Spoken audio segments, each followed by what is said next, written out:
Hello everyone, I'm Tim from Tim's PC and I build custom PCs to suit anyone's needs or budget.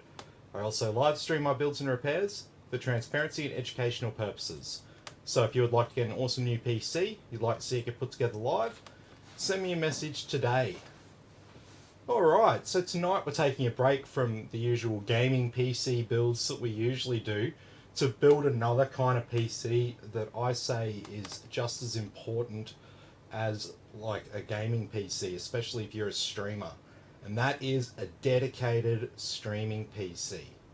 So the thing about streaming your games online is that there is always a performance impact. Always. Doesn't matter how high end your hardware is, it's always going to be an impact on your hardware's performance if you're trying to game and stream at the same time from the same computer. The solution to that is, instead of spending ridiculous amounts of money and hoping that spending $12,000 on everything is going to magically fix the problem, what you do is you build a dedicated streaming PC. So it is kind of hard right now to do this because, well, at a good price it is, that is, because it's really hard to get CPUs that are just right for this. So our CPU here tonight is the i3 10100, not 10100F, 10100. So this CPU comes in at about the $189 mark if you can buy it, and it has onboard graphics, so we don't need a graphics card for this build because we really don't need it. We're not running any games, and to run a stream we don't actually need any sort of significant graphics card muscle to do that. So a lot of it's done by the CPU with a little bit of work with the graphics card as well. But essentially, you don't need to have like a 30 series graphics card in your streaming PC. You can do it as cheap as possible. I think this build was like $820, like all inclusive. So yeah, it's pretty cheap to set this up. The only thing we don't have here is we don't have an internal capture card. I'm assuming the customer's already has like an external video capture card, because the way that this works is this PC runs your stream. So you have all your streaming software and everything loaded up onto this PC. You set up and start streaming from this PC, and what you do is you have a capture device, and what you run from your gaming PC, your video output would go to the capture device, and then you would have another cable from the capture device running to your monitor. Okay, and then there'll be a USB cable, or it'll be an internal capture card which will be plugged into the motherboard, and that other cable to the capture card is obviously, it's going to capture the video signal, and then the other cable is going to pass it through to your monitor. So you will just be gaming like normal, maybe a slight increase to latency there, but you're always going to get that sort of shit with streams. So it's kind of like the best case scenario if you set it up like this. So I would say if you're looking at spending like, I don't know, $3,500 on a PC, right? And you're like, yeah, I want to game and stream, and I'm happy to spend like an extra, like up to $1,000 to make it really good so I can game and stream on it. You'd be better off just sticking with that $3,500 spend on the computer and then just setting up a dedicated streaming PC for that, because then you're going to get your full unadulterated performance with your game, and that's what everybody wants. So we got Josh here, and we got Mick. Hey, how you going? Good to have you guys with us. So, like I said, a little bit of a different build here tonight, being just a dedicated streaming PC. And this is what I recommend. You'll see in the description I said stop being a peasant, because that is generally my advice to people who want to get into streaming and stuff, who like are sort of semi-serious or above about it. this is the option that I say. You know, I get that, you know, it's not always something that you can afford straight away, but it's definitely something to consider down the track. It's if you're sitting there with your rig and you're happy with the performance that you're getting, but you don't like how it's dropped in performance, and you're looking at upgrades to try to make up for that, then maybe getting a dedicated streaming PC is actually what you want, and will actually make your life a lot simpler. Um, well, kind of a little bit more complicated, but also a lot more simpler when it comes to actually getting the gaming performance that you want from your rig. You know, that's one of the hardest things that some people have to grapple with, is that they've spent all this money and they're expecting a certain level of performance, and then they find when they run their stream there is a performance drop. So, hey Trevor, how you going? Yeah, so this is for Trevor. So I'm assuming Trevor is adding like an external capture card, or he's going to add his own internal capture card to this rig, because that's the only part that we don't have here. But like I said, there's plenty of like external capture card options out there. So if you're building the PC itself, this is sort of all you need, and you can get something that can run over the USB. So not a problem there. So let's go through the components. Obviously we've got our i3 10100 with the onboard graphics. We've got ourselves an MSI B560M A Pro motherboard. This is the smaller one with just the 2 DIMM slots. It has a single M2 slot, PCIe X16. It's got a single X1 slot, 8-pin CPU power. I'm not gonna go through the board here because it's just a pretty basic board. 4 SATA ports, 6 SATA ports, and USB 3, no Type C, debug LEDs, and just all the usual. So pretty basic board there, because we don't really need much for this. All this is going to do is just run the stream. For our power supply here, we've got a Gigabyte P450B 450 watt, almost said 850 watts then. So 450 watts. It comes with a 3-year warranty, 80 plus bronze rated. It's gonna be fine for this application. Not even gonna get anywhere near to 450 watts worth of power usage from this rig. So it's going to sit right in the middle there. It's probably going to sit around the 250 watts of power draw at the very most, which will put it right in the middle of the efficiency curve for that power supply. So that's always good. We've got just a 240 gigabyte NVMe SSD here, just a WD green. So just a very basic NVMe SSD. So at least it's going to turn on and be responsive, just like any other computer. We're not running it off a hard drive or anything archaic like that. And we've got 16 gigabytes of G-Skill Ripjaws, which was on special and worked out like just as cheap as like the cheaper G-Skill stuff. So I was like, yep, bargain, we'll get that.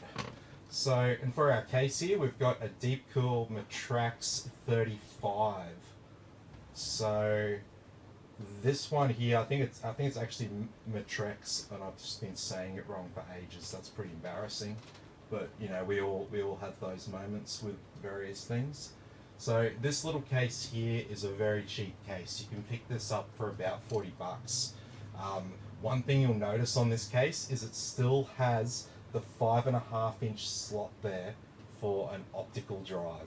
So we could put an old optical drive in it like it's 2005 and, you know, burn ourselves some DVD rips.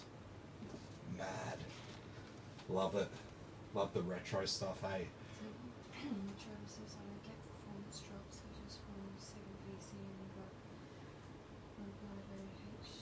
Yeah, you got an Elgato HD60. Yep. Yeah, it's like equivalent of what we've got in ours. You don't really need, like, there's 4K capture cards and stuff like that, but who's streaming games at 4K? Like,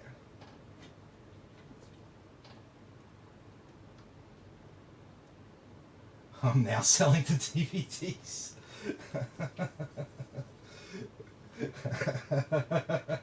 Yeah, put it to work. Hey Blair, how you going? Good to have you with us. Alright, so let's get started. We don't really need to do any sort of major introduction here, like I gave you the basic features of this board. So we're just going to unbox it and we're going to start prepping it up. We can use the standard cooler here, that's not going to be a problem.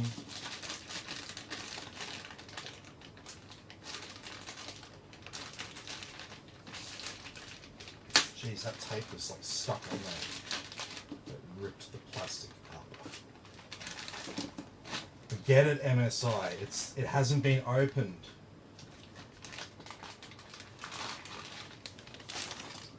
Alrighty. Look at that little tiny chipset. It's just tiny. Fits right in.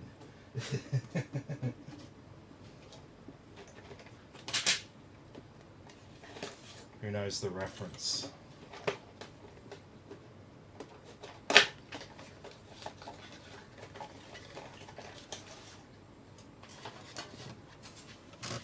We've got our i3 Go Faster sticker, so if we put this on the case, we get about 15% more performance.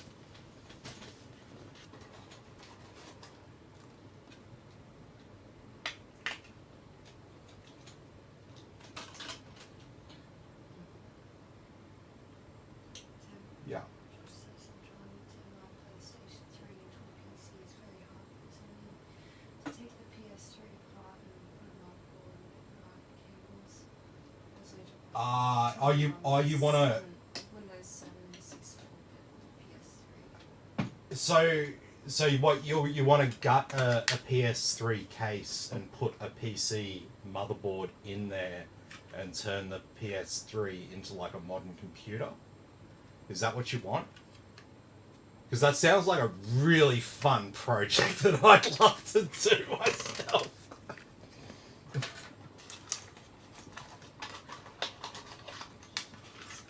This is static. I can hear something. Can you hear that? The fridge is running.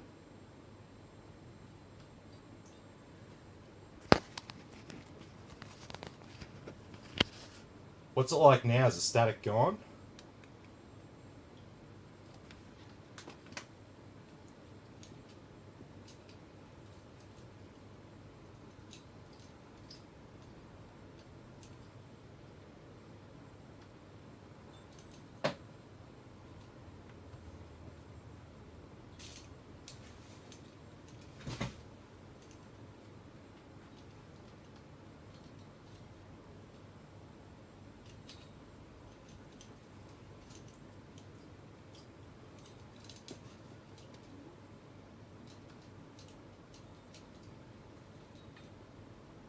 Let's just Hear anything? What's going on? I don't know. No, not the static. Okay. It's interesting.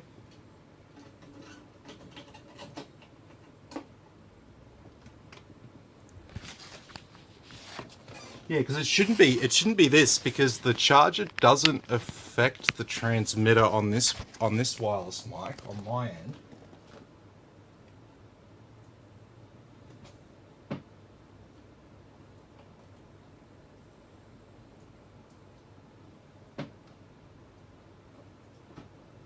Alrighty.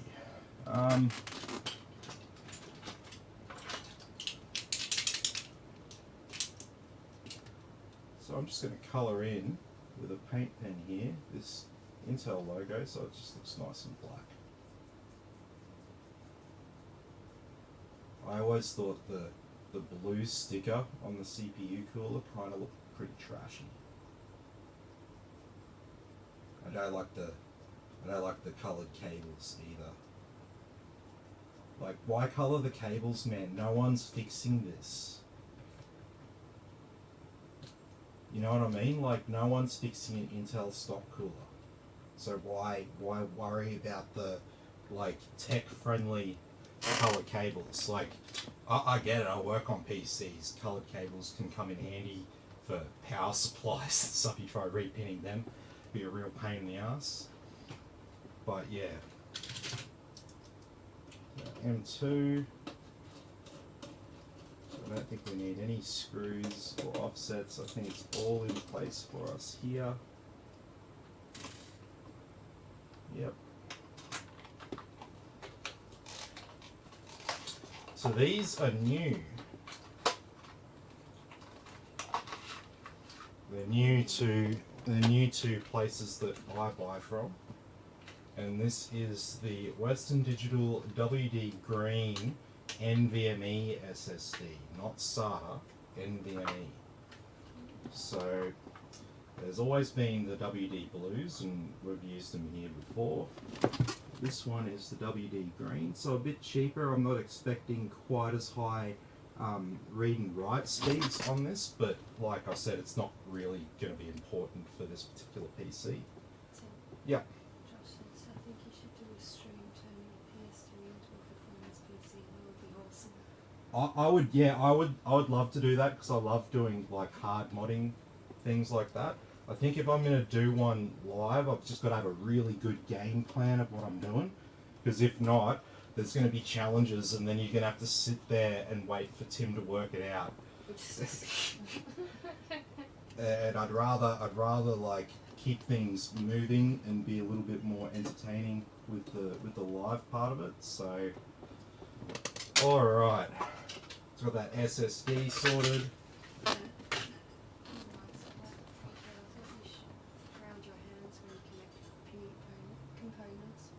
What's that? Sorry. Oh, I thought you should ground your hands. No, so where are we? Get out of here. I always plug in on my leg, so it's always down here on my foot. So if I'm grounded on my hands, it always like gets in the way and stuff like that. Like I'll probably end up knocking this water bottle over. That's even a risk.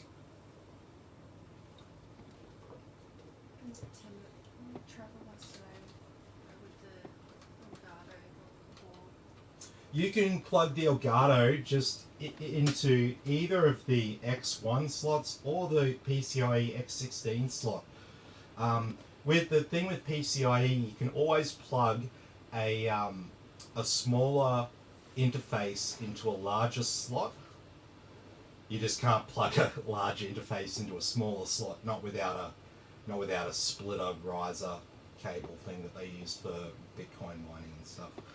But you could plug into any of those slots. You know, if you wanted to keep it neat, just plug it into the bottom slot there. It'll be a little bit more stable in the X1 slot because the HD60 is just a PCIe X1 interface anyway. So that'll be adequate, but if you want it in the top slot there, the X16 length slot, that's fine as well. Yeah.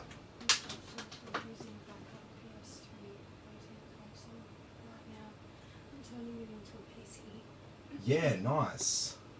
Yep.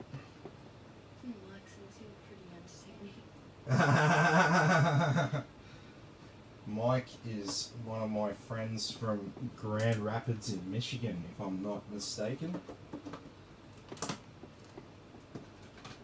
Do I have that right, Mike? You're in Grand Rapids, aren't you?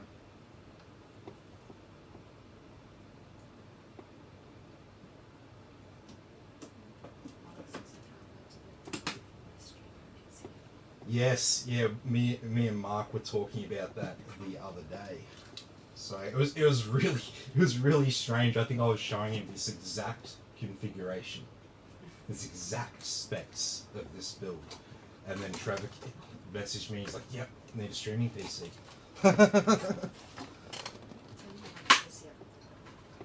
Yep, sweet.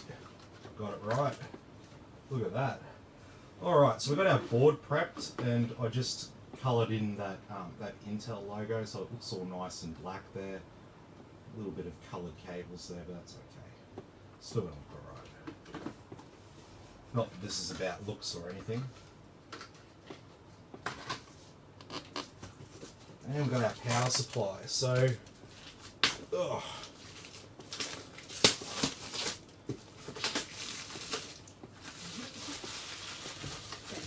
Yeah. Yes, I will Pokemon you. Yeah, nice. Nice. I need a new friend on Pokemon Go. So if anyone plays Pokemon Go, maybe drop me your friend code.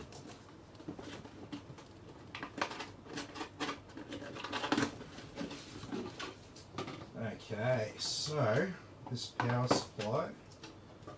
So why would you go this power supply over another one? So like I said, the 3-year warranty, it's cheap, about $60, and it has flat black ribbon cables here for the power supply. So the advantage of that is that the cables are flat. So in this case in particular, if I'm not mistaken, I'm gonna have to run the CPU power cable behind the motherboard. And with this power supply, with the thin cables, it makes it really easy to run a cable behind the motherboard, like run a power cable behind the motherboard. So that's advantageous, but also just the look of the flat black cables. Look, to me, they look a lot nicer than the sleeved cables, and they certainly look a lot nicer than the ketchup and mustard cables. So it's, you know, you're probably only going to spend maybe $10 more to get something like this as opposed to something else. Always look for that. That's definitely what you should be looking at. You'd be at least want this at this price point. And yeah, like I said, 3-year warranty. You want to look for 3-year warranty as a minimum on your power supplies. Like you can get ones that are just 1-year warranty and stuff like that. I've sold them before and stuff to keep costs down for people. There's nothing potentially wrong with them, but if you're buying cheaper brands, you've got to watch out. Certainly, like the really cheap ones, like basically even for like a 400-watt power supply, you don't want to spend any less than like $50. Any of those ones that are 35 or 25 or something, just don't even bother. You don't know what the deal is with that. You don't know where it was made.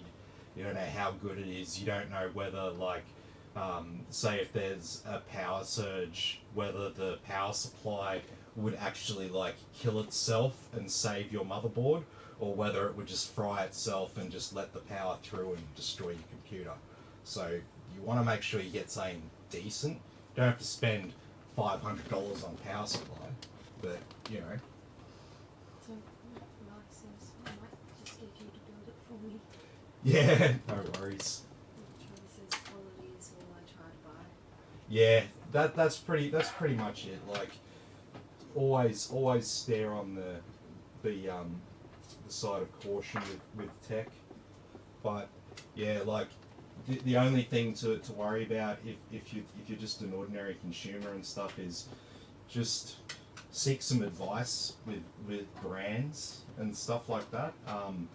Just because like there are brands that you might not know, but they might be quite a significant brand within the industry. They might be, you know, you might not know them, but everyone in the tech industry knows exactly who they are, sort of thing. So a brand that you might not be familiar with might actually have a really good product at a really good price, but if you only know one brand in the industry, you're going to be biased towards that. So yeah. Just like Siri, we're trying to figure out if we're supposed to use the PC cables to power PS3 console or PS3 cables to power it up. Do I need certain cables? So you what you're going to want to do with the PS3, you're going to need to remove not just the PS3 original motherboard and all that. You're going to need to remove the power supply as well, and you're going to have to get a power supply that fits the form factor of the case. So you might need a SFX power supply, or one of the other ones. Like there's another form factor, I can't think of the name off the top of my head. It's commonly used in servers and stuff like that, and these are little small units that kind of like slot in and that's probably going to be what you'd have to explore. Like I'd have to actually look at the dimensions of it to sort of see. But yeah, you're not going to be able to use the custom power supply that came with the PS3 to power any modern motherboard. All modern motherboards need a power supply that conforms to the ATX standard. So that's pretty much the main thing that you need to look at. Make sure that your cables are compatible with the motherboard that you want to put in there. So yeah, a little bit of a pain. All right. So as for all of these cables,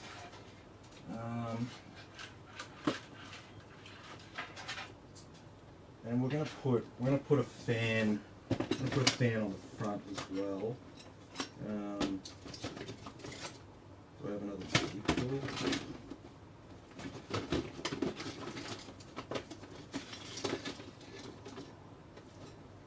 No, I'll just use an Antec spare. That's not an issue. Just a plain black.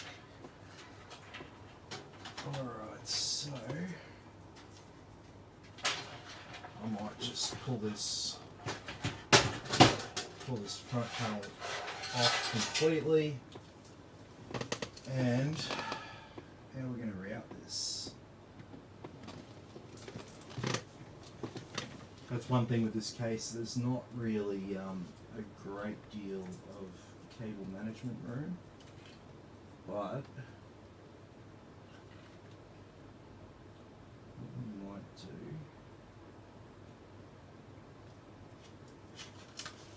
How much length have I got in this?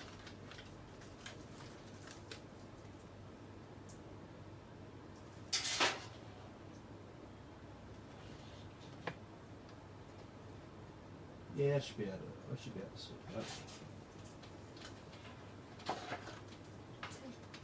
Yeah.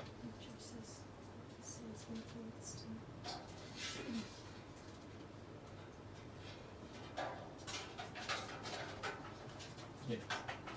Oh, alright.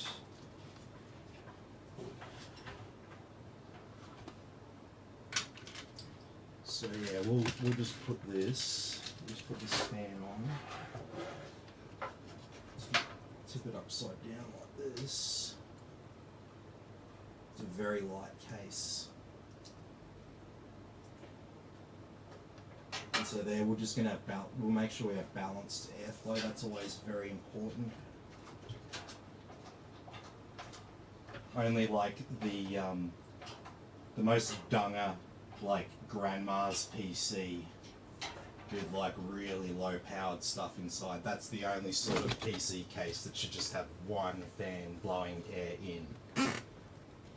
You'll probably know, if you have any experience, that even if you have like a big case with like 3 fans on the front, if there's nothing on the back, you generally have a few overheating issues there. And it's a lot better when you have 3 in, 3 out, or 2 in, 2 out, depending on the case size. Yep.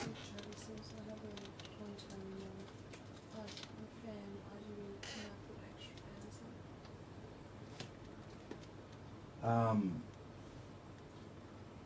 have a 120mm RGB fan. Can I put extra fans in? Yeah, well, you can put as many as your case supports.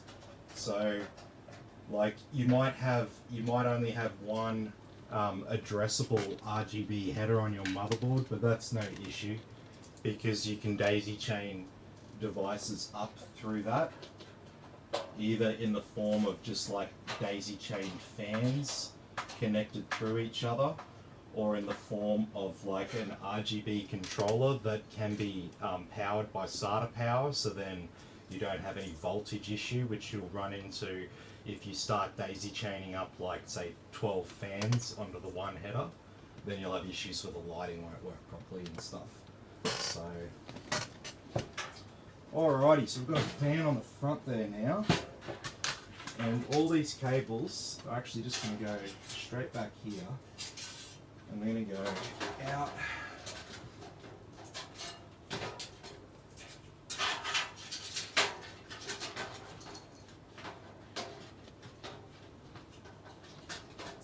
Yeah.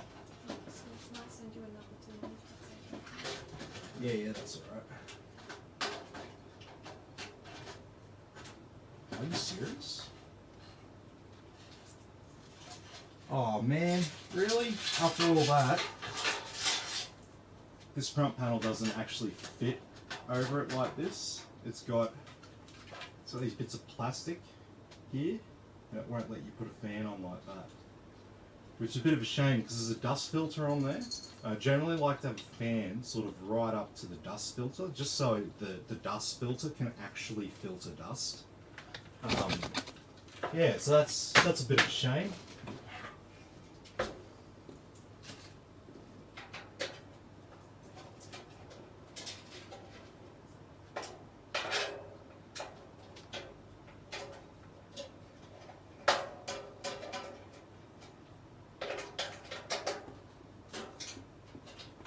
Yeah, a bit of that's definitely a design oversight on this case, but the flip side of that is that it is a budget case, so I'm not really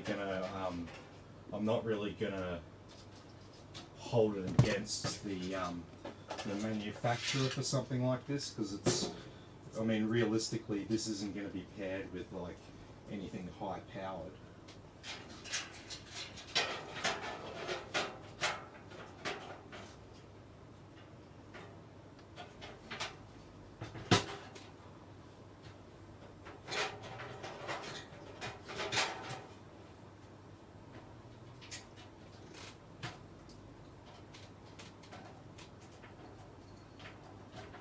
But yes, as a general rule with dust filters, you want your fan to be right up next to the dust filter so that it's actually sucking air through the filter. So it's, yeah, if you want it to actually filter dust, because like in this configuration, the dust filter is pretty much useless. Not completely useless, but pretty much useless. Just there for show. Just so you know, your Uncle Ted who buys this case opens it up, it's like, yep, it's got a dust filter. I am satisfied.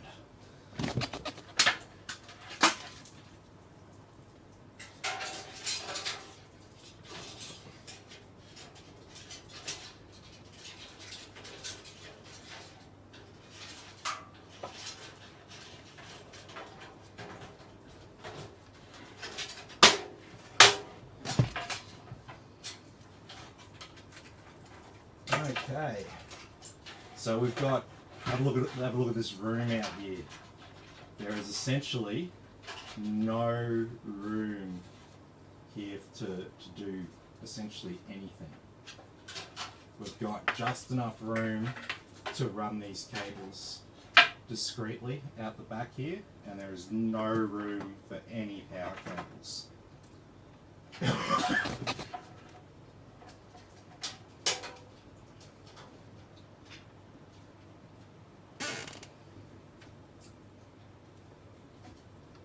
So this will be fun. Alrighty. So I'm going to start by removing this Molex connector from this cable.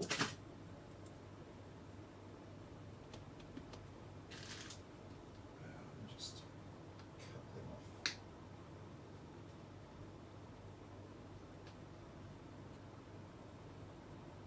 Not.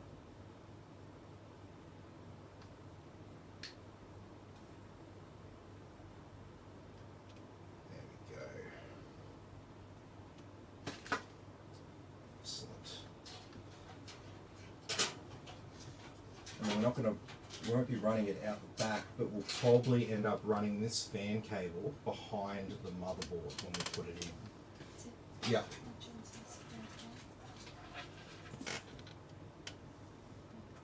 Can I run Windows operating system on a PS3 without the motherboard like an emulator?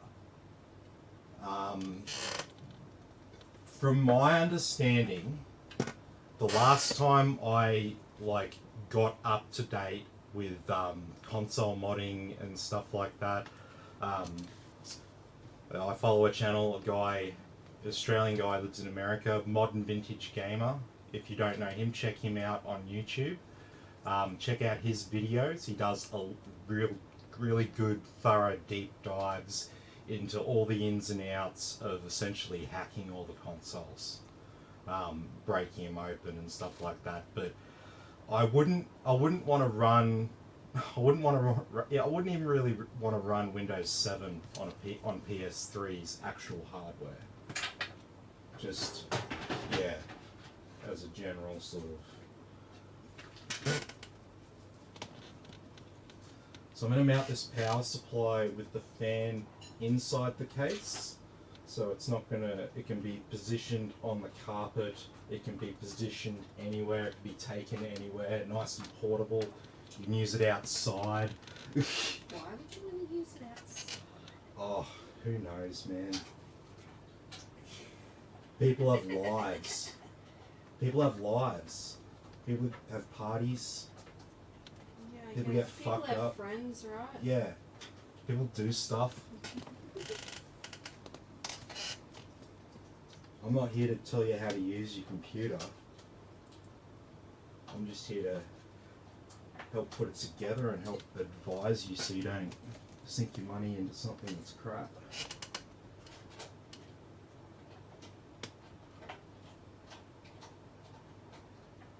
Because that's the worst. You buy a PC, especially you don't know much about PCs, you buy a PC and you spend like a decent amount of money, probably not quite enough, but then you've sunk all that money in and then you come to the realization, oh shit, I need to buy a good PC.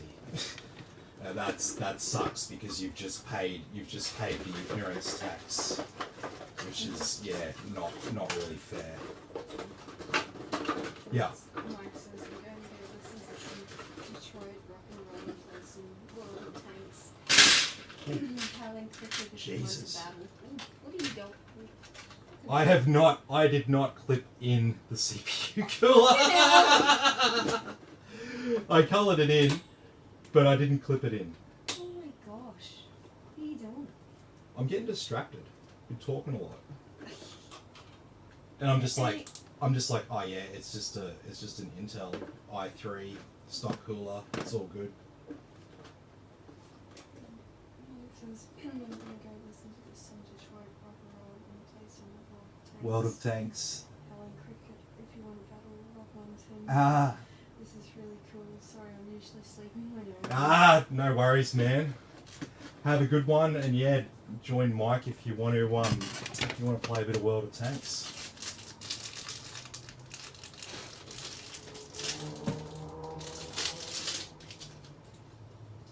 Well, that's one way to find out whether you've put your CPU cooler correctly on the board. What was that YouTuber again?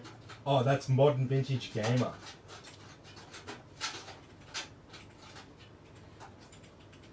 Yeah, you know Modern Vintage Gamer, eh? Yeah.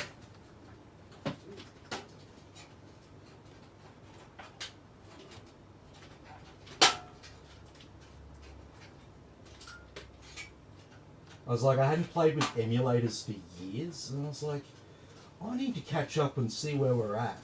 And I was like, whoa, I haven't been paying attention for like ages to emulators. I've just been like playing my old, Pokemon Game Boy emulator and Mario, and that's it. So I better get up to speed with it all. Tim? Yeah. Trevor says I spent $2,900 on my second PC because my son. Yep.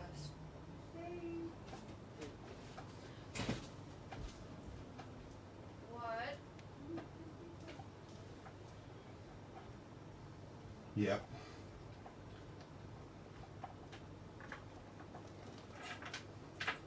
But yeah, Modern Vintage Gamer, you definitely like his stuff. Alright, so we've got. See, we only need for this build. We only need 2 power cables. CPU, and motherboard. And then all of these other cables here, these are all surplus to our requirements. So all we're going to do with them is just zip tie them down.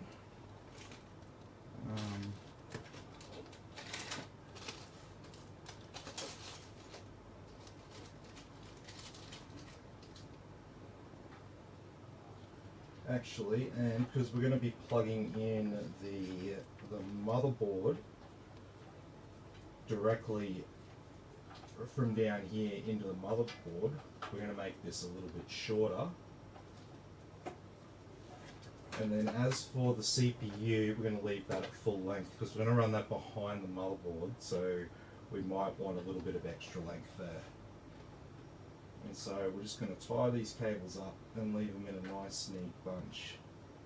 Is that short clip not going to be enough now?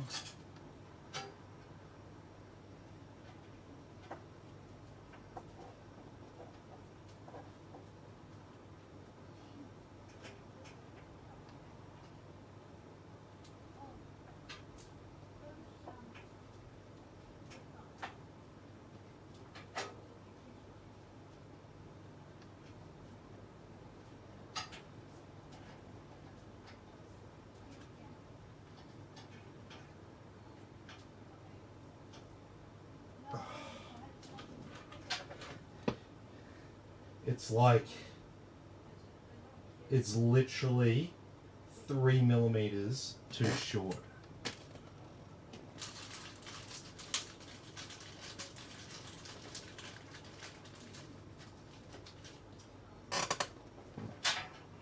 I was like, yeah, that short one will be good. I won't have to cut anything off, it'll just fit right around.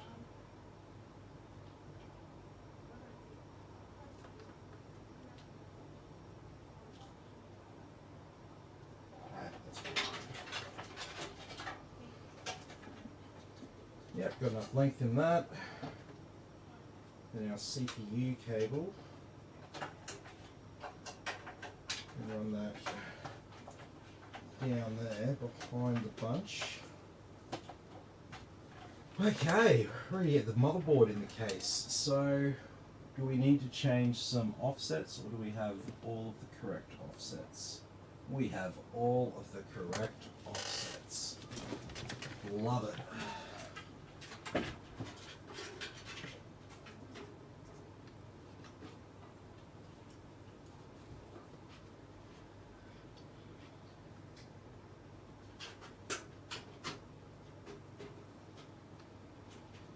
Okay, so I'm going to run this cable here behind the board. Just wanted to put it down, make sure we were going to fit properly. And on that side of the bolt, yeah, just stay there. Now the CPU power cable, I want to run that directly behind the board here. Just like that. I don't think we need to run any other cables behind the board or anything like that.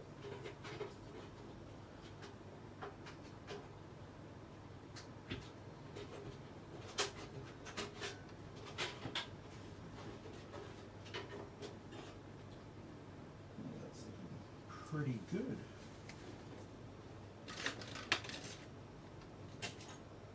So I'll go and put a couple of screws in place now to at least hold our board down.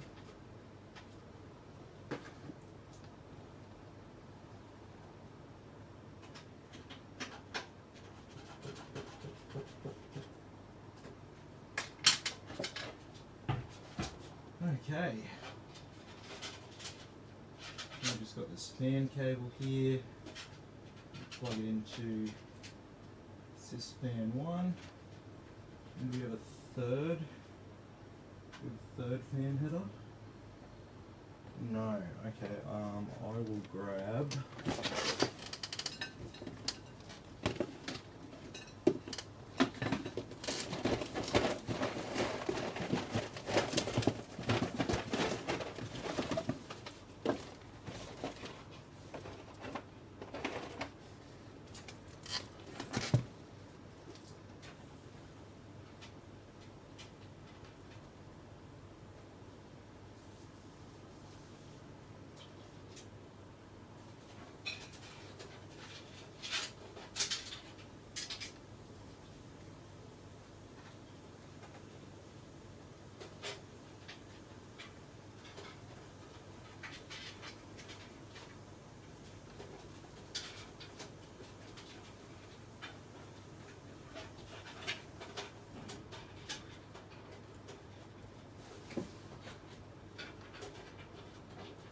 Yeah.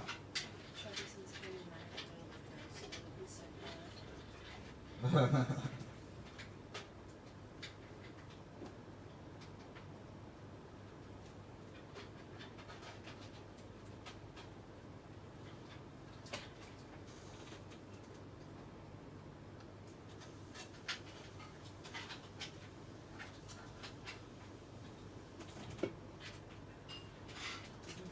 Okay, so we've got 2 fan headers out the back here now. Yeah. Traxxas Quadro RTX 4000, is that just a VR card? Is it good to game on? Nah, that's not for gaming, man. Any of the Quadros, they're for workstations. People who need the graphics card to do like processing work, not so much graphic rendering work. So, yeah, if you needed some of the functions that are Quadro specific, yeah, but that's not anything to do with gaming. So, like with Quadro, you could get a heap of graphics Quadro cards and stuff like that, and you could get like say, potentially like 16 72-inch displays all lined up into into a big square, and then you could project images over those like 16 plus screens that's all synchronized and stuff like that. So there are professional applications for things like that, but it's not really for gaming, and if you try to game on it, you're not going to get anywhere near the performance. The best way I can sort of explain the difference between the 2 graphics cards to a layperson, think of it like this. A gaming graphics card does calculations and does them really, really fast, but it only does them to like the 3rd or 4th decimal point, right? Because when it comes to gaming, after a certain point, it doesn't really matter where that, whether a pixel is 1 nanometer this way or that way, doesn't really matter. So the cards are designed to process lots of stuff, but not to as many decimal places. Whereas the Quadro cards, they're designed to process data fast, but to a ridiculously high degree of accuracy that professionals need for various applications. So yeah, you see Quadro, just it's not for gaming. Just forget about it. Leave it alone. It's going to cost a lot more, and you're not going to get anywhere near the equivalent performance from a gaming card. So, alrighty. So yeah, like I said, we've got our fans plugged in out the back here, so that's no problems. 3 fans on this board, even though we've only got the 2. And we've got USB 3.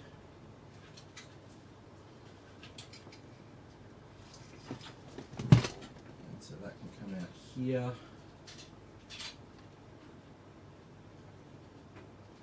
Also has this optional USB 2 cable, but we'll probably just tuck that away.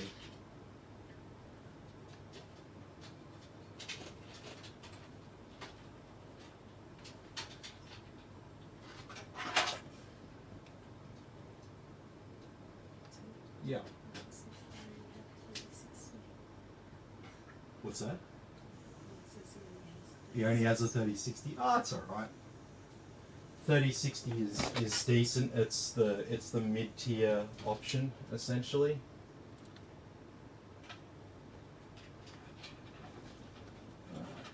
It's got front panel audio.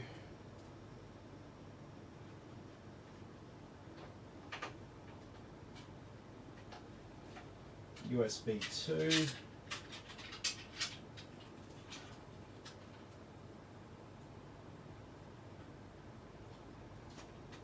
Plug your USB 2 COM header. TPM does it have? MSI 6-pin. So, sorry, 12 minus 1 pin. So we could put Windows 11 on it. No, not yet. Not yet. I'm not selling Windows 11 yet.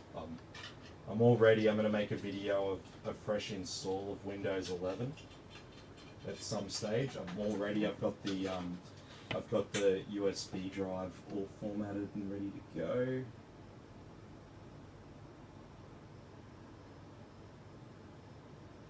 Oh, we're over here. Okay. Reset and HD LED.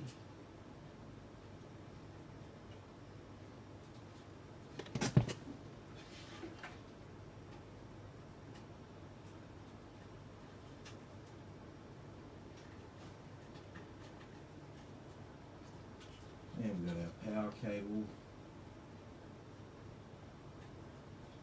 And got our power LED.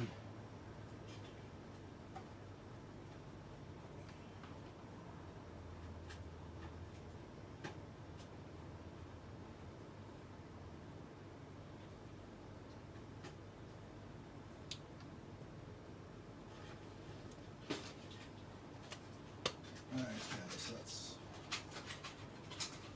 that'll all get concealed down there. That looks okay.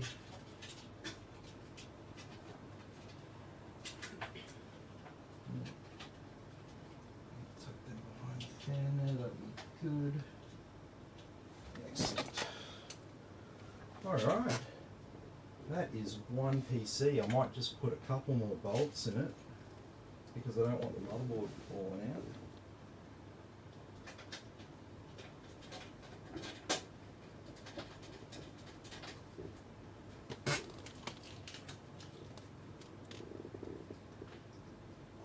And so yeah, it's not the prettiest, When to see but the fireworks what fireworks? for Halloween. Oh. But Halloween's not till next week. Yeah, I know. It's for the kids. Oh. But I like fireworks.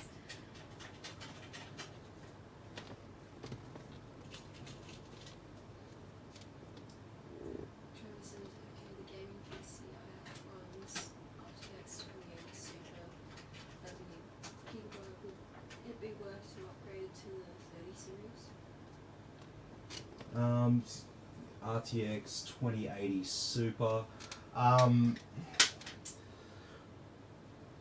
It'd be worth it to get like one of the GA102 cards, so that's 3080, 3080 Ti, and 3090. It wouldn't be worth it to get one of the GA104 cards, that's 3060 Ti, 3070, or 3070 Ti, because the 2080 Super's gonna come in roughly in line with those GA104 GPUs. 3080 Ti is gonna beat it by 15%. 3070 is going to be about 10% better.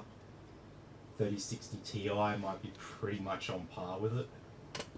I don't know, I'd have to check the exact specific comparisons there, but that's more or less what it's going to be. Yeah, we're solid. I feel like I haven't done enough stuff. I might just go and pre-install the SATA cables there, just in case Trevor wants to add a hard drive or a random SSD or something like that. At least he can just easily do that and not think about SATA cables.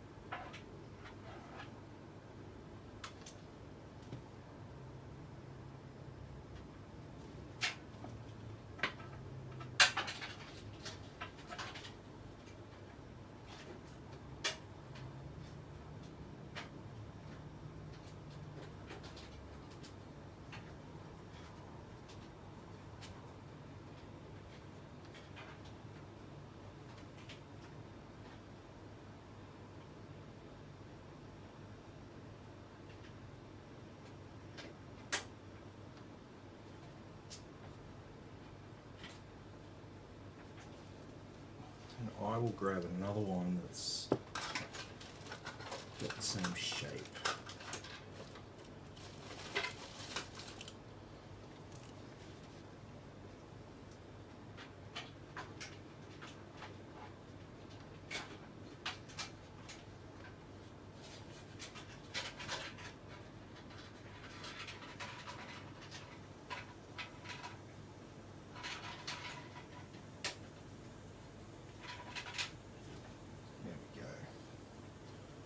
those SATAs can just sit at the back there in case they're ever needed.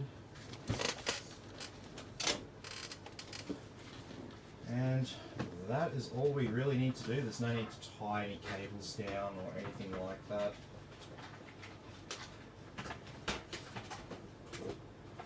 Powell should just get a bit of leverage on it.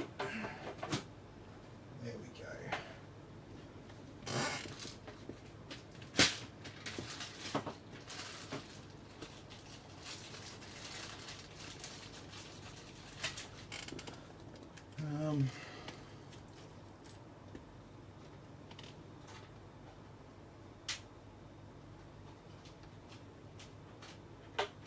You know, some upgraded bolts because I've lost the other ones. So you now get Leon Lee bolts. Ooh, how fancy. So it's not the prettiest build, but it is clean. Everything's in there. Oh no. That fan cable that we ran behind the motherboard is slightly caught at the back of the board, so I'm going to have to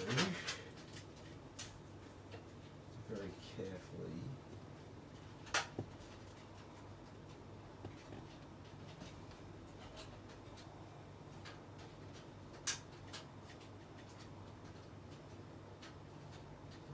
move this down.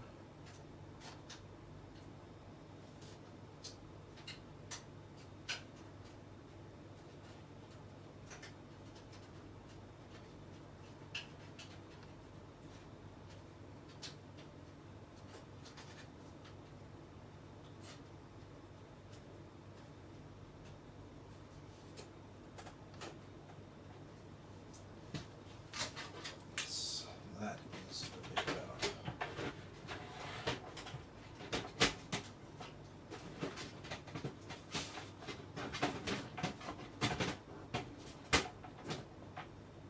Yeah, that's always the fun part when you run cables in funny places is, yeah.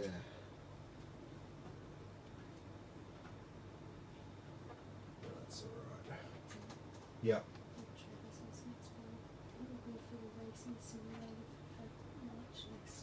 Oh, nice. Yeah.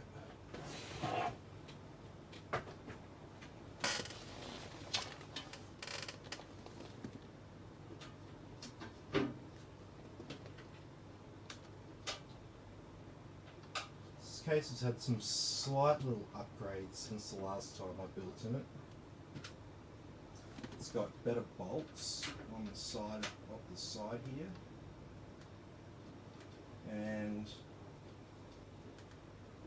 some slightly different dimensions to the case there, not drastic, just around the rear fan there.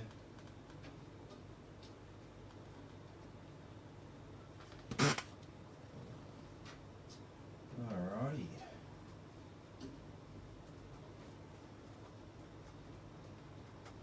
So this will be all good to get shipped off tomorrow.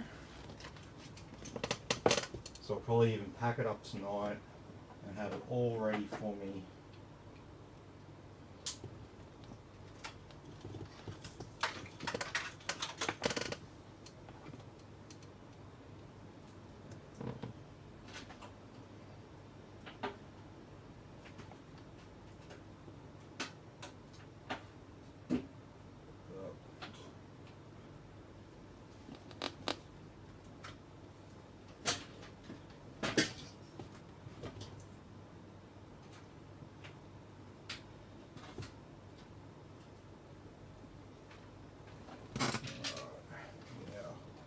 Windows installation USB.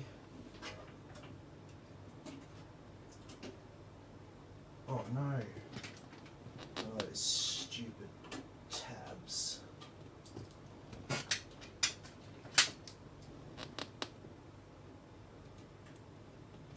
hate these tabs.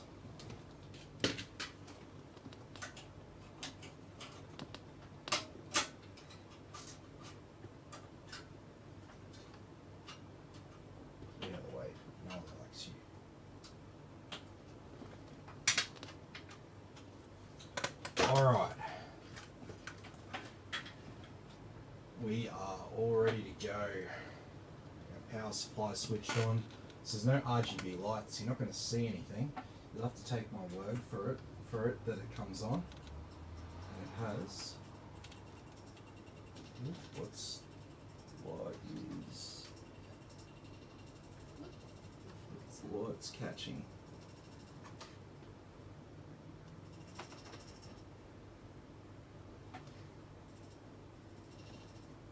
Tim, Yeah. Trevor wants to know, do I install the windows or are you doing it? I'm gonna set it all up for you now, man. Yeah, the price included Windows 10, including the activation, so no need to worry. It'll be all good and ready to go for you.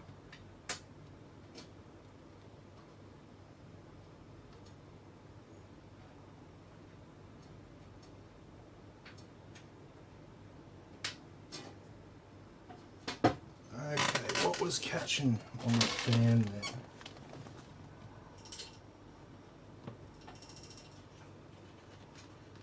Something over here.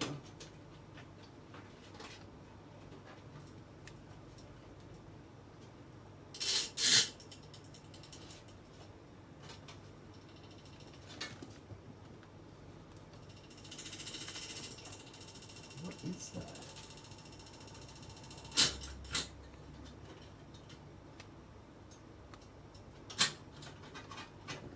What is that catching on? Are you sure this says the cable's high or the Intel fan cable? Fingers? No. It's not the Intel one. It's this other one up front here. Stop doing it. Ugh.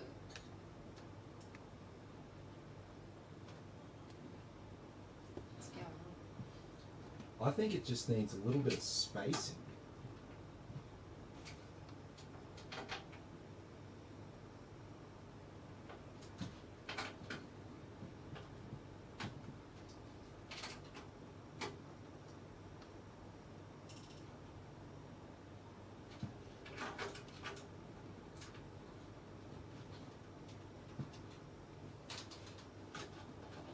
So I think that should do it.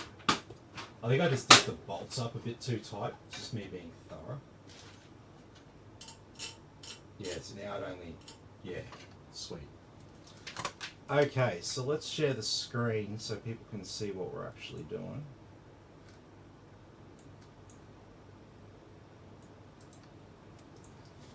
Okay. So we've got our single M2 there.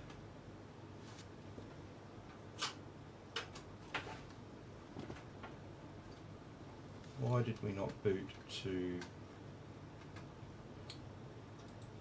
Windows install? It's defaulted to BIOS. Yep, there we go.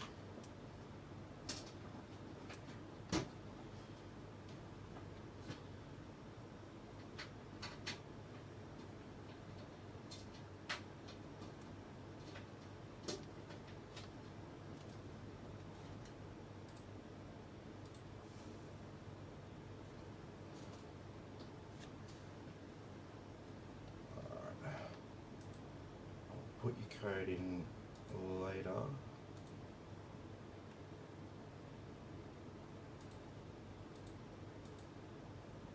And we've just got our SSD. Easy.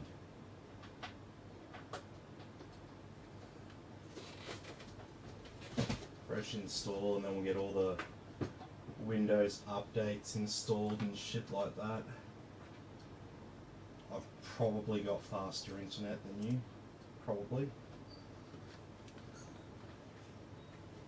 You may surprise me.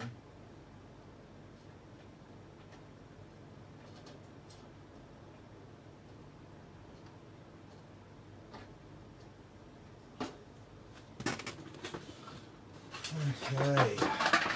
Anything else in here we need? Don't need the offset. An MSI Go Faster badge. Let me know if you want that.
Alrighty.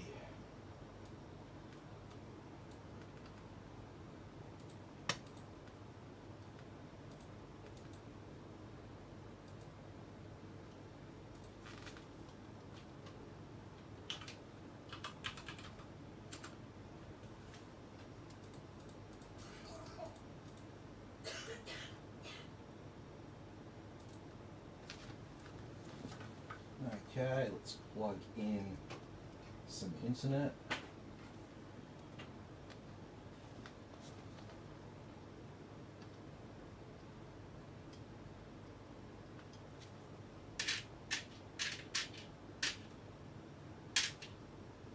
Shit.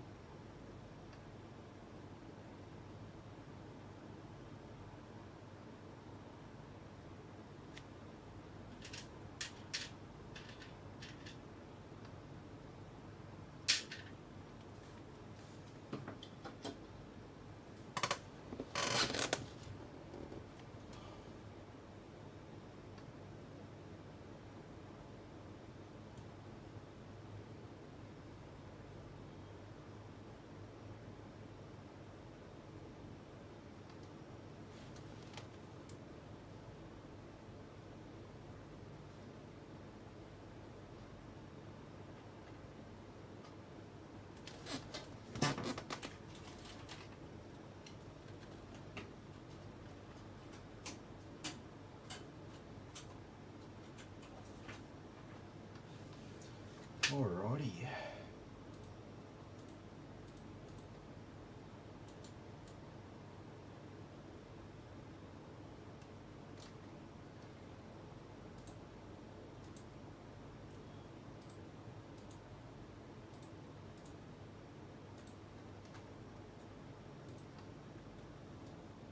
Alright, we'll get Dragon set up just to get our motherboard and chipset drivers. Oh, what do I do?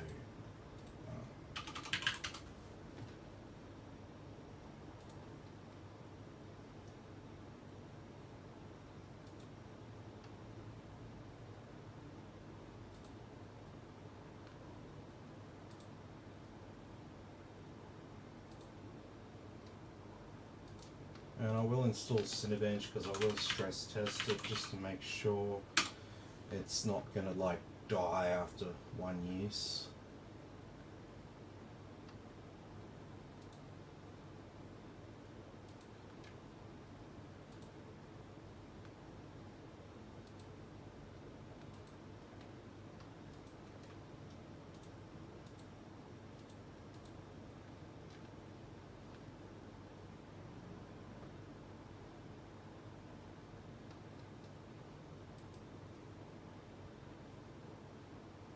Okay.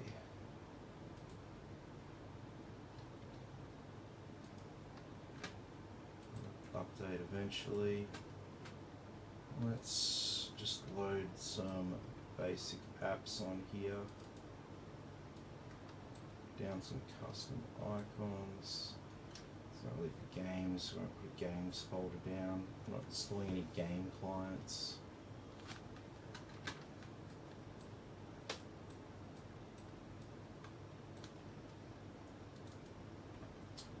Okay, so we'll install Acronis True Image for Western Digital so we can clone our drive.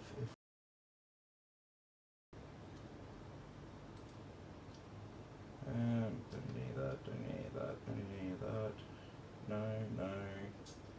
We'll put Chrome on there, put CPU-Z on there.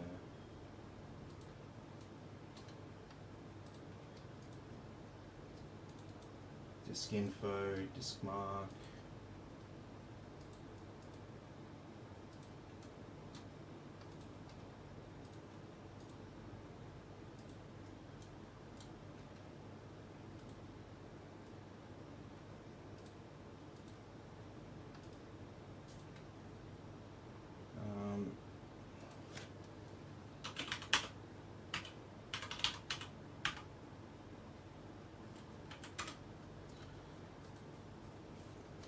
We'll make sure it's running the latest BIOS as well.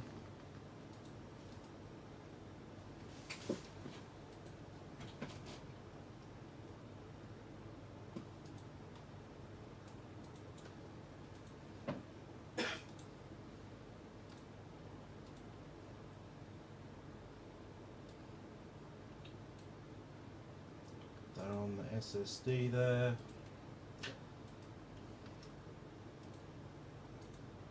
Cronus. No. I'm not going to stress the GPU. No. Hardware monitor. Yes.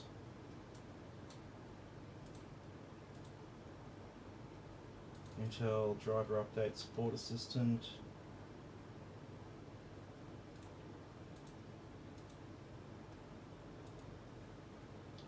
No.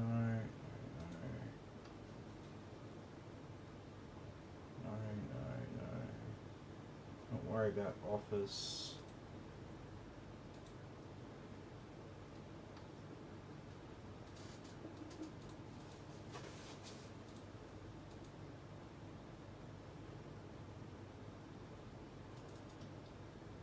That failed, didn't it?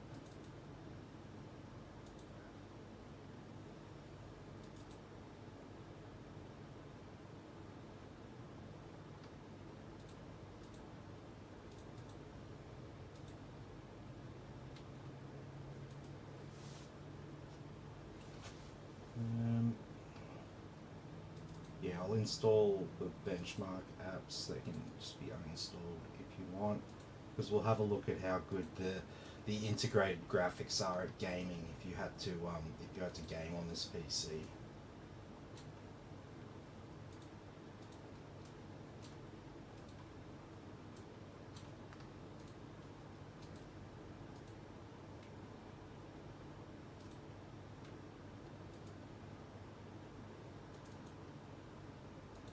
Aren't you meant to be doing Windows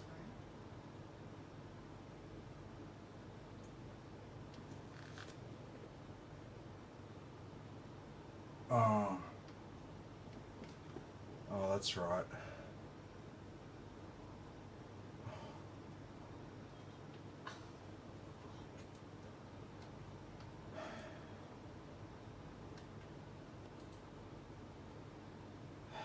Like, I don't think he'd have a problem with Pro, like, because there's updates get done, but he wants home, so. Says it's fine. Huh?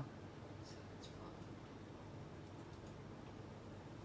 You shouldn't have a problem with it, man. Like, yeah, I mean, that's pretty much the only operating system I install. I just do it by default. Sorry about that. I know we definitely spoke about it.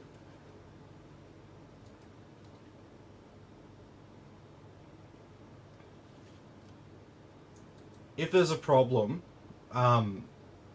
just let me know. You can reinstall Home, and I'll send you a key. All right.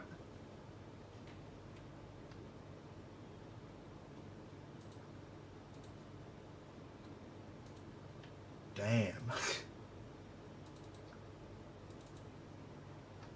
All right. I think that's like everything we need.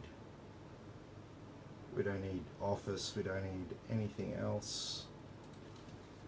Just basic shit. Alright.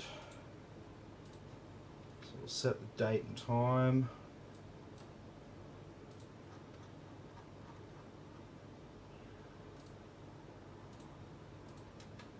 It's done. We don't have any other devices.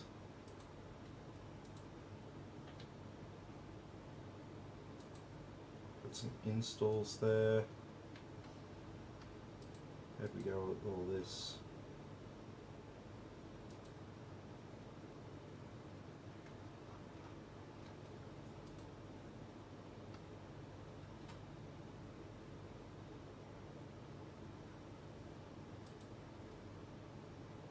Alright, so we'll pin that.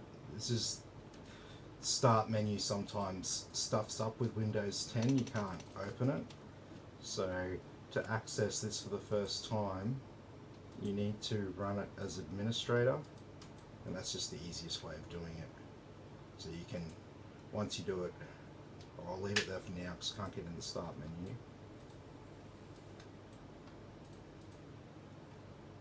Then it works.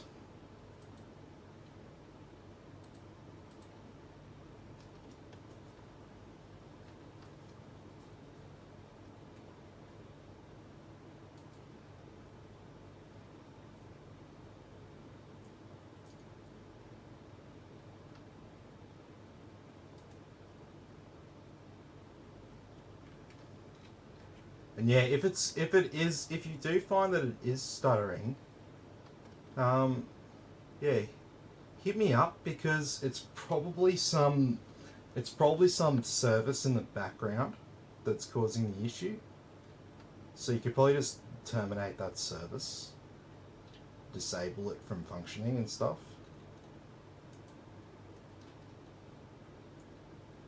Because the main thing that you get with Windows 10 Pro is you can use remote assistance with Windows 10 Pro, but you can't with Home.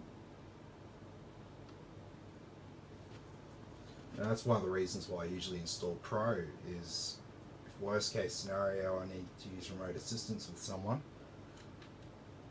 can do it.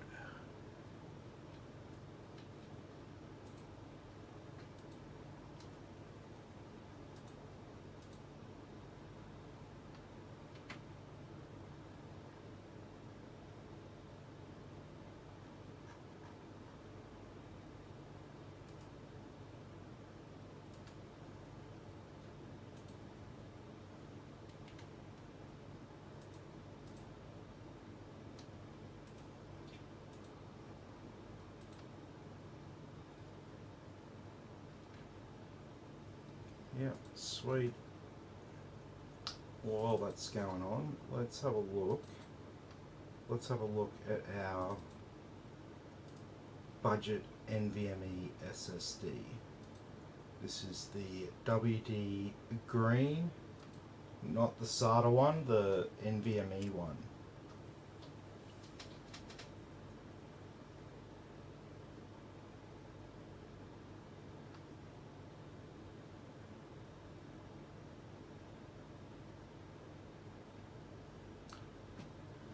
Still hitting 2000, but that's just the top one there.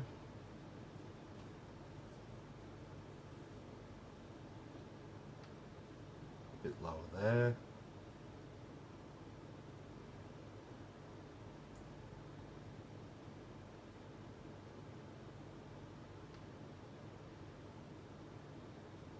we going to get more than 500 or less than 500? More than 500. Nice. And more than 50. So it's also in that 40. case Okay. Yeah. they were given while in China as a gift. Yeah.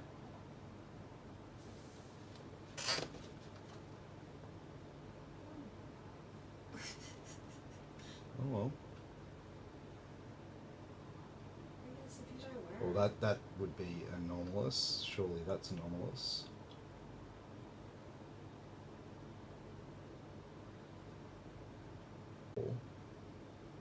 But we might want to do it once we've finished getting everything installed, and we'll do the latest BIOS update as well. That could potentially have cause an issue with it.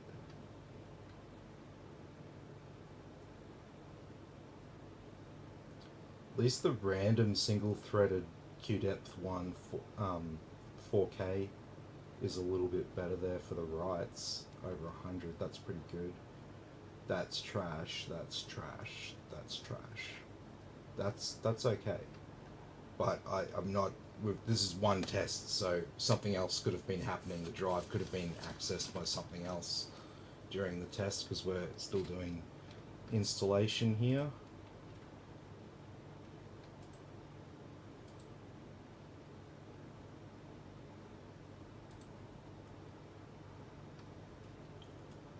And we'll be restarting pretty soon.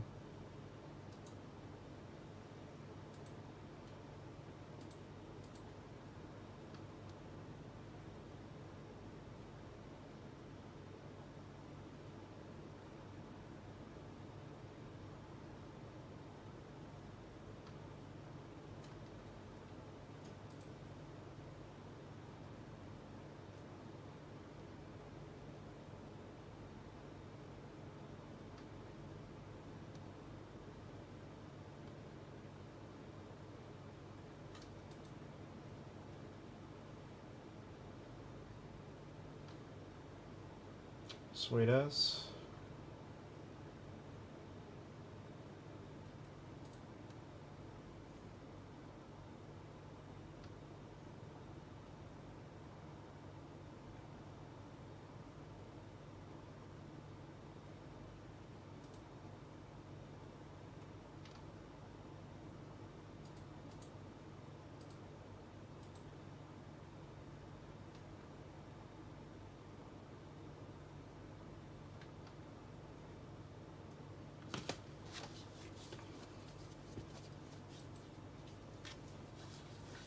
What's that?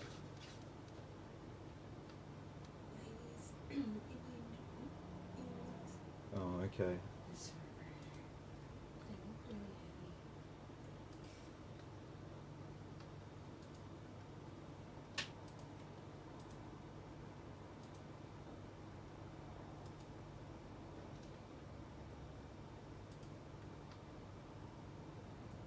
Yeah, we'll run that test again after we do the BIOS update. It's going to restart after it installs the Intel Management Engine drivers.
Yeah.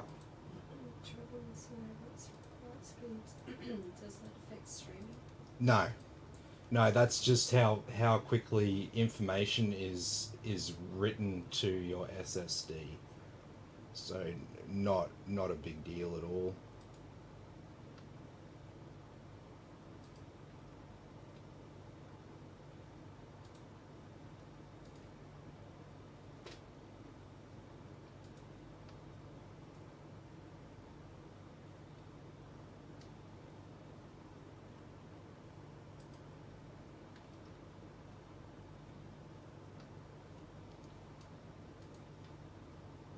Alrighty, we're looking pretty good.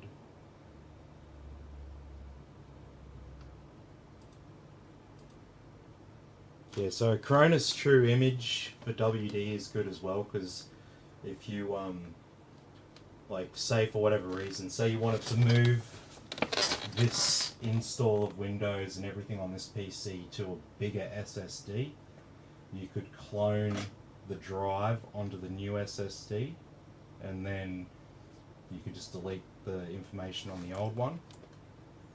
So it's really good software.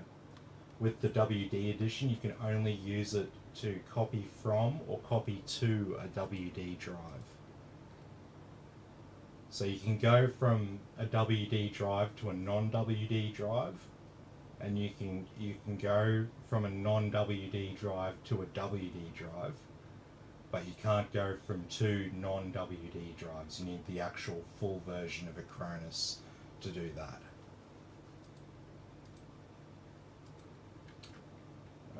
Okay, that should only take a second to install there.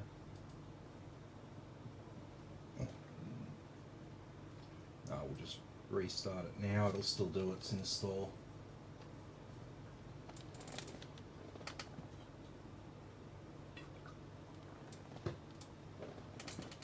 And we'll put that BIOS update on it. Make sure it's running the latest BIOS. It's the last thing you want to worry about. There's some streaming issue and it's fixed in the latest BIOS update.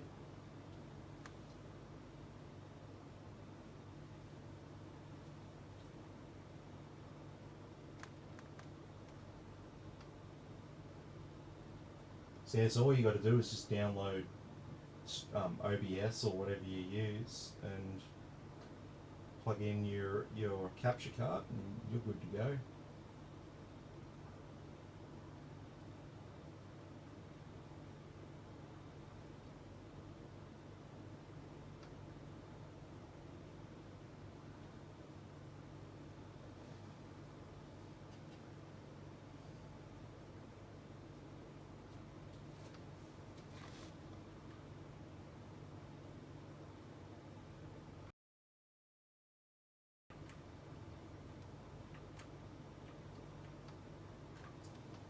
Okay.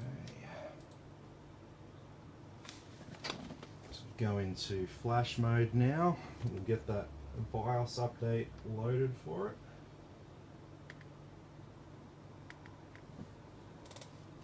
And we're good to go.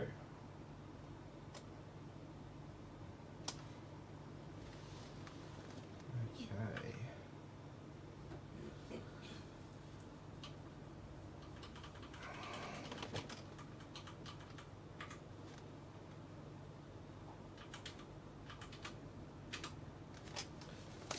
That's the one.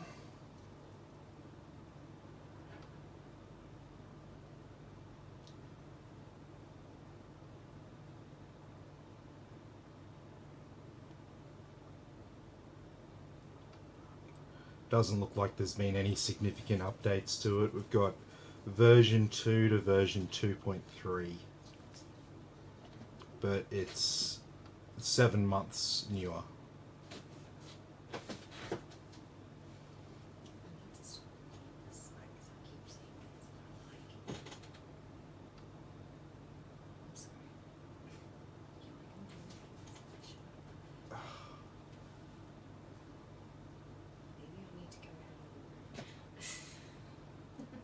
Maybe you need to just stop looking at that app.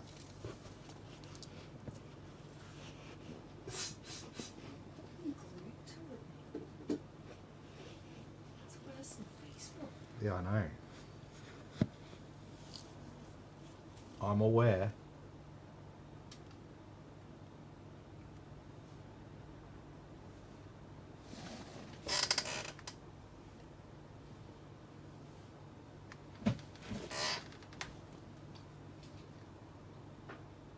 But yeah, I don't think the write speeds are as bad as what they were on that test. I think that was just because the stuff was installing in the background. That's why I usually wait till the end. I just wanted to have a quick look while we're waiting for things to install.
Alrighty.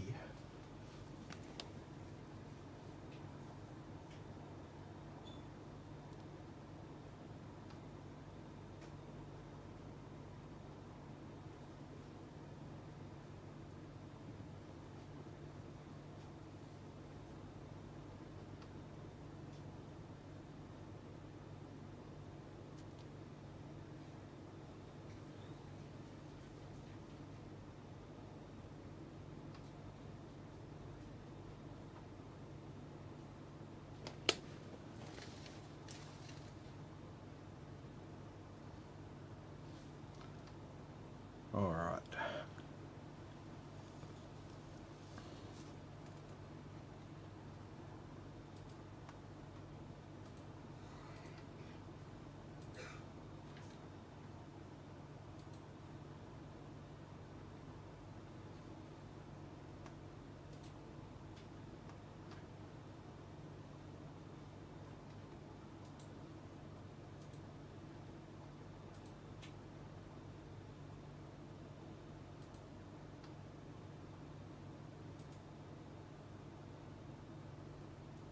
those cumulative updates installed there.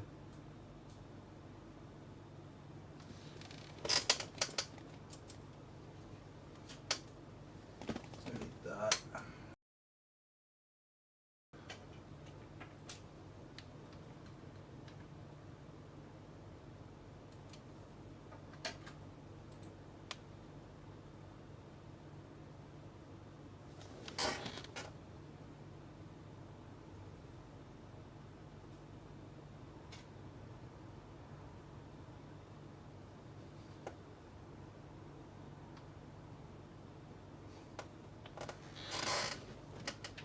Alright.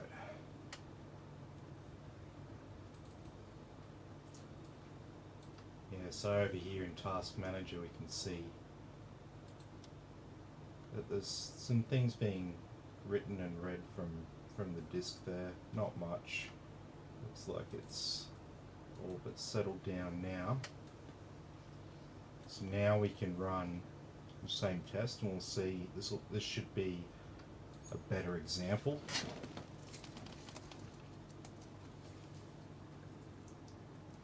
So what I'm really looking for is I'm looking for about 2000, or let's move that so everyone can actually see. I'm looking for 2000 plus here. 2400 is excellent for a budget SSD.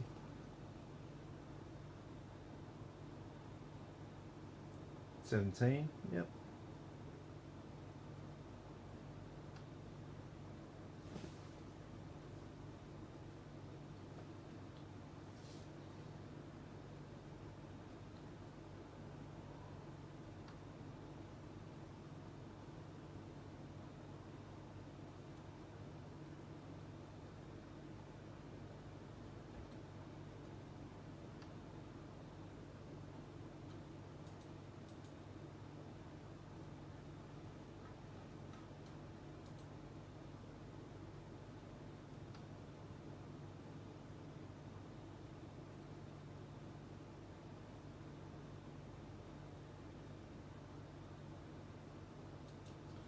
Thousand, yeah, so a little bit lower on the writes, but still gigabyte a second.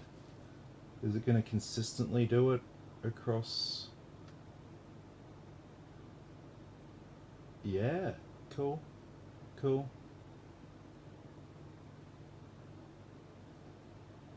It's not going to be a problem for the average person.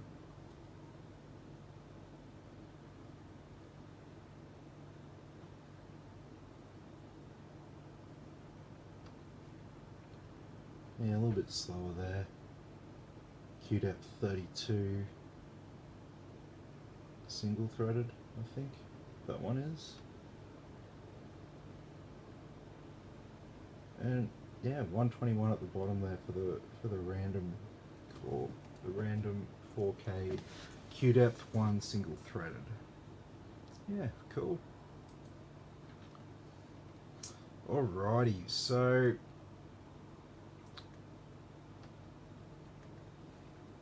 I didn't install MSI Afterburner for these, but let's just have a quick look.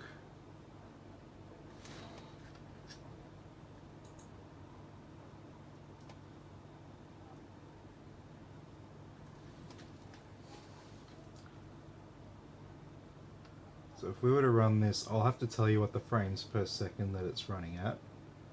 So if we had to use this PC and we wanted to try run some games on it, I would be thinking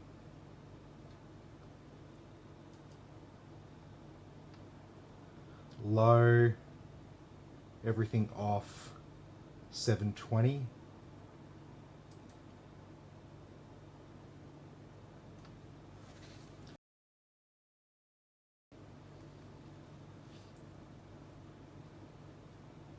So remember, a 3080 Ti is like 400 plus frames per second in the opening scene, and we got 50. So that's alright.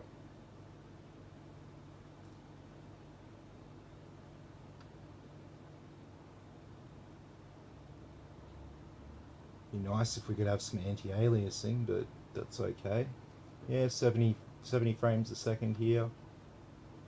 So this is how you'd run it if you wanted to just game on this. You'd be running at lower resolutions, lower quality settings and stuff, but can get you by.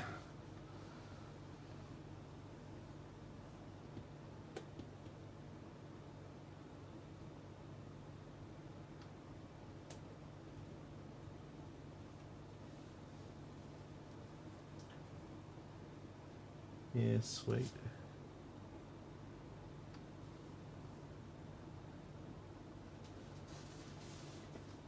Yeah, 50 to 60 frames a second on low there's not too bad. It's running okay.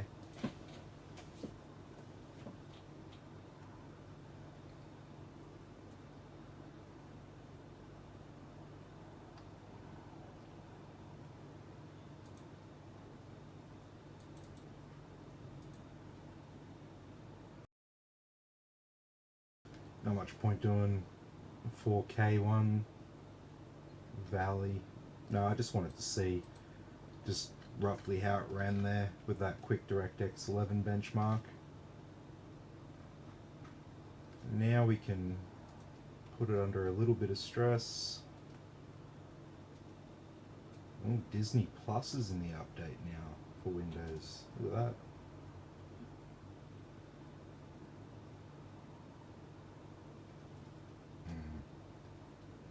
Oh, Christine's new phone, she got a ROG Strix 5, is it? Yeah. And it's just stopped working on her.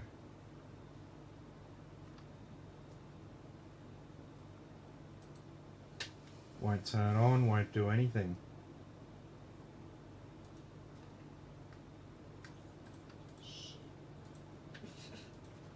I'm not impressed. Hey, they might send you a white one as a replacement. Oh, they fucking better. They fucking dicked me around in the first place. That's what I wanted and paid for in the first place. And then they were like, yeah, sorry, we don't have them. We'll send you the black one. And I didn't even refund me the $10. Yeah, well, they'll be hearing from you now, so. Mm-hmm.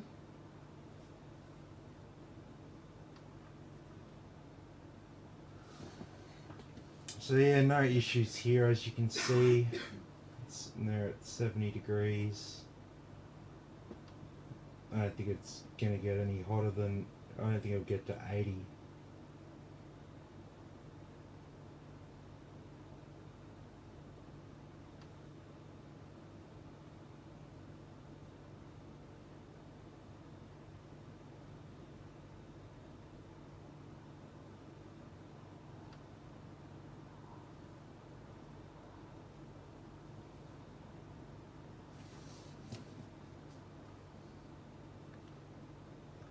Yep, this will do quite nicely. So yeah, just plug your Elgato card in, and yeah, you're good to go. Install OBS or whatever you use.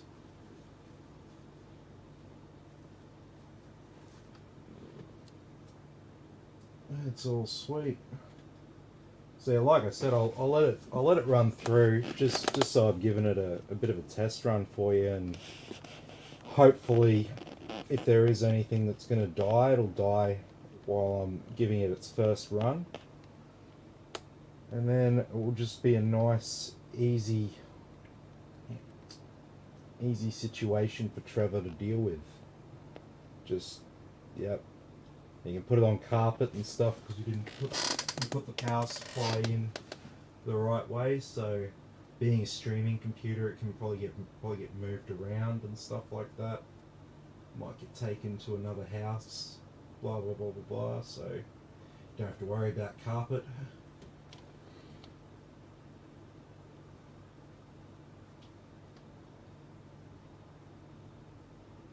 And so yeah, this thing we're running here, this is Cinebench. This is stressing the CPU, and so we've got these boxes. There's always 8 boxes on the screen drawing this image, and if we went over to our CPU, We've got 4 cores and 8 threads. You can see these 8 blue boxes here. These referencing the 8 blue boxes that we're seeing here, drawing the image. And that's the utilization of each of the threads there in Windows. And we can see exactly what it's doing. So, and yeah, we just let this run for 90 minutes to give it a good test. Make sure it's all sweet, nothing's overheating, and yeah, then I'll just pack it up with some. Oh, I might not use any static foam. I might use air pack for this. Because we don't have a graphics card or anything in there, so nothing that's plugged in is going to come out. It's all screwed down and all that, so I'm pretty comfortable with shipping it pretty much as is.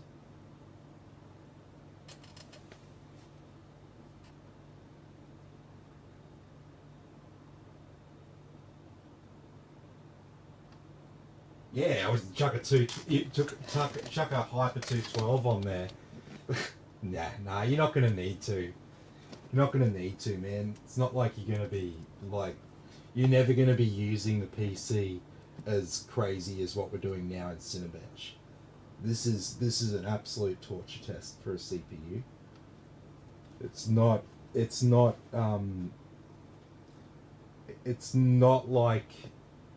not like analogous to normal PC use. When you're using the PC, you're never going to be like banging on all 4 cores and 8 threads 100% like constantly.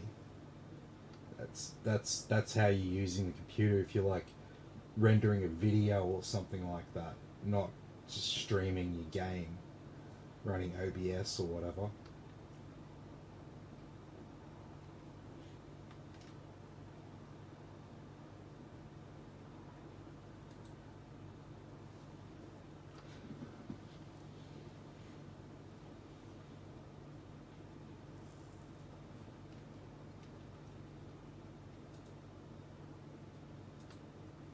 Yeah. Well, that's probably where we'll leave it for tonight. So I'll hang around a little bit longer as I usually do. Just if anyone's got any other final questions for me, now's the time to speak, or forever hold your peace.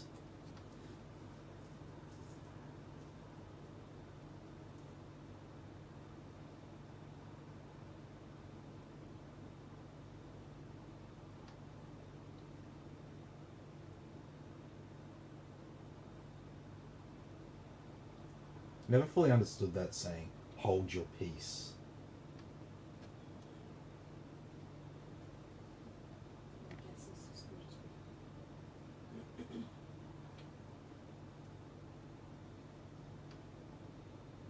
I don't think I can hold peace.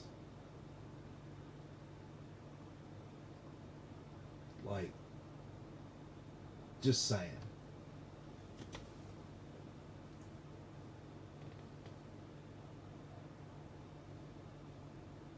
I can hold myself in a state of peace. I can hold a piece of something. I think I'm overthinking things. I do that.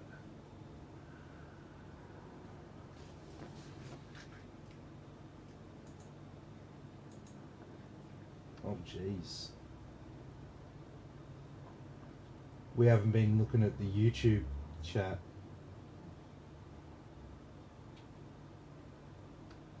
Look.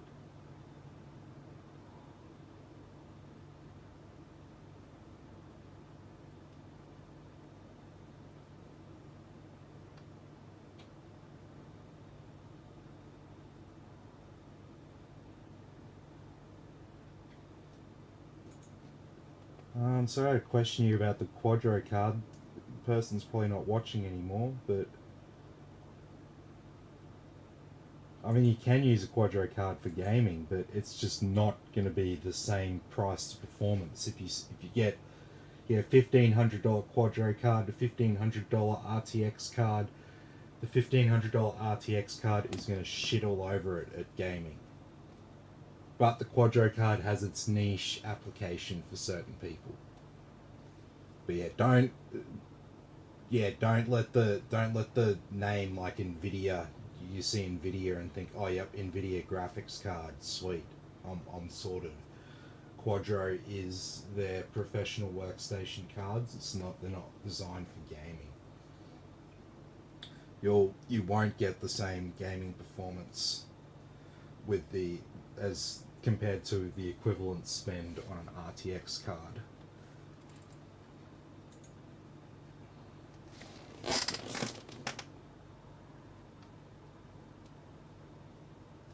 It's from the Cowboys day. Yeah, pretty much, man. Pretty much. I was gonna say, like, it sounds like it's definitely one of those artifacts from the old world that we still kind of use. Well, I mean, I think it's only in bloody wedding services they say that, and only in like really like traditional services, like at like the Catholic Church or something like that. You tell me, babe. I'm not the wedding expert. You're the wedding expert. No, I'm not. You planned and organised our whole wedding. Yeah, but that doesn't make me an expert. It makes you more of an expert than me.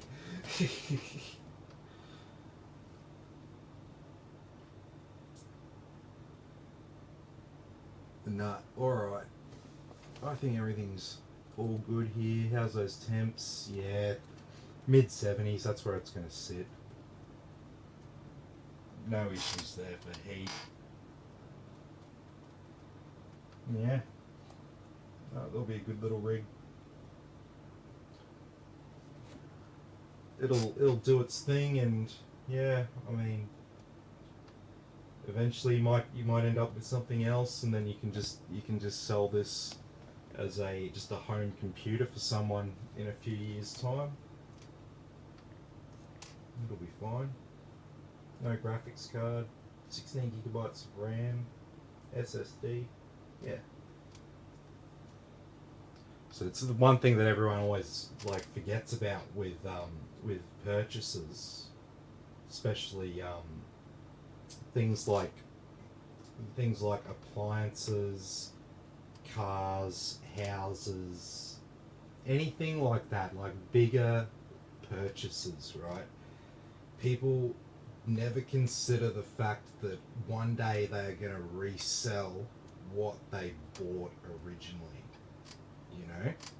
Like, if I buy a car, like, I'll fall in love with a car, yep, sweet, I'm buying it, I buy the car, I pay for the car, I own the car, I use the car, and then at a certain point, it's going to come time for me to sell the car.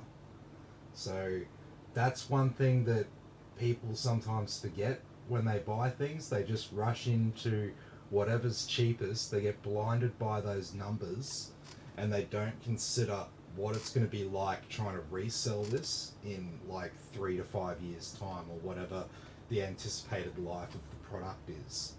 So sometimes spending that extra little bit of money then and there on something a little bit better means that you'll make that money back, and maybe a little bit more, at the end of the transaction, when you are going to resell the item at the end of the day. So, yeah, just something to think about there. Alright, well, I might leave it here for tonight. It's 20 to 10. I've got to go have some dinner and stuff. So, thanks everyone for watching.